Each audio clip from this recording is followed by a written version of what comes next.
जो चलिए स्टार्ट करते हैं क्वेश्चन। ये सैम्पल पेपर में है ये क्वेश्चन, ठीक है ना।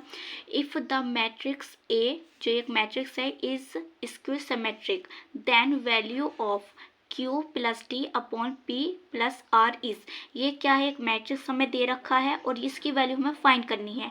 तो स्क्यू सिमेट्रिक, ये मैट्रिक्स इन आ स्क्यू सिमेट्रिक में क्या कंडीशन होती है, पहली बात तो आपको ये पता होनी चाहिए। ए डैश इक्वल टू माइनस ए होती है ना। ए हमारे पास है, डैश का मतलब क्या है, ट्रांसपोज। अगर हमारे पास ट्रांसपोज का मतलब है कि ये रो है तो इसे हमें कॉलम में चेंज कर दो तो वो ट्रांसपोज हो जाता है। जैसे फर्स्ट रो ये है, कॉलम में चेंज कर दिया, सेकेंड रो ये है, कॉलम में चेंज कर दिया, थर्ड रो कॉलम में चेंज कर दिया, तो ये ट्रांसपोज आ गया है ए, है ना। ए का ट्रांसपोज आ गया है ए dash equal to A.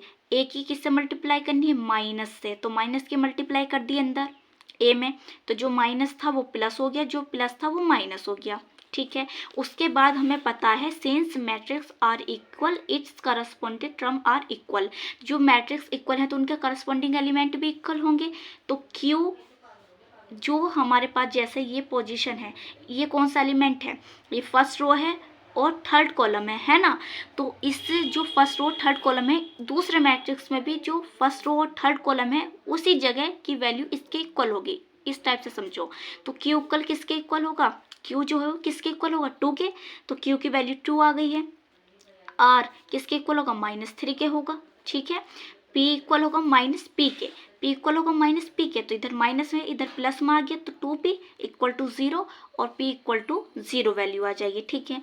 t equal 4, तो t की वैल्यू क्या आ गई है हमारे पास, 4 आ गई है, ठीक है।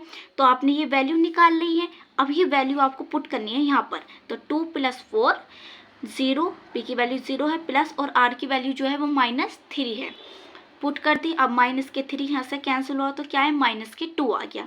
एक तो इस सोच के साथ आप इस क्वेश्चन को कर सकते हो, और दूसरा सोचना क्या तरीका है, वो ये तरीका है, मैंने शॉर्ट वीडियो में भी अपलोड कर रखा है, कॉन्सेप्ट है मैट्रिक्स का, जब मैंने इंट्रोडक्शन समझा रखा है तो वहाँ भी बता रखा है कि क्या, कि जो स्क्वायर सिमेट्रिक मैट्रिक्स होते हैं, जो उसके डायगोनल एलिमेंट होते हैं, क्या डायगोनल एलिमेंट होते हैं, वे 0 होते हैं, ठीक है।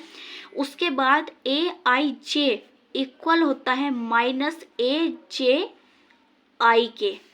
इस टाइप से भी आप इस क्वेश्चन को सॉल्व कर सकते हो। तो देखो यहाँ पे आ जाओ क्वेश्चन पे, डायगोनल एलिमेंट 0 होते हैं तो वैल्यू निकल पाएगी क्या, यहाँ p है तो p डायगोनल एलिमेंट जब 0 है तो p की वैल्यू क्या होगी, 0 होगी ना होगी।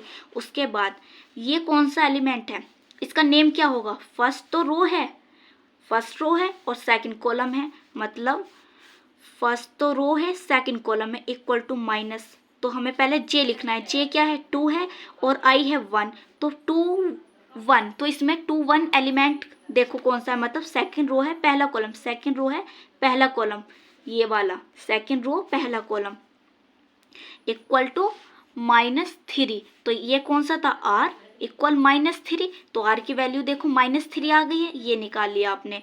उसके बाद यहाँ पर आ जाओ, कौन सी रो है, सेकंड रो है और कौन सा कॉलम है, थर्ड कॉलम है, तो सेकंड रो है और थर्ड कॉलम है, तो इससे हमें क्या लिखना है, पहले हमें कॉलम लिखना है फिर रो, तो थर्ड रो सेकंड, ये -4 है, तो -4 पुट करो, ये वैल्यू निकालनी है t की, -4, तो क्या आ गया, प्लस आ गया है। तो इस तरीके से आप टोटल वैल्यू निकाल सकते हो, इस टाइप से भी, और बिल्कुल सेम आंसर आएगा। तो एक तरीका ये है कि इस टाइप से भी आप क्वेश्चन को सॉल्व कर सकते हो, और एक टाइप ये है।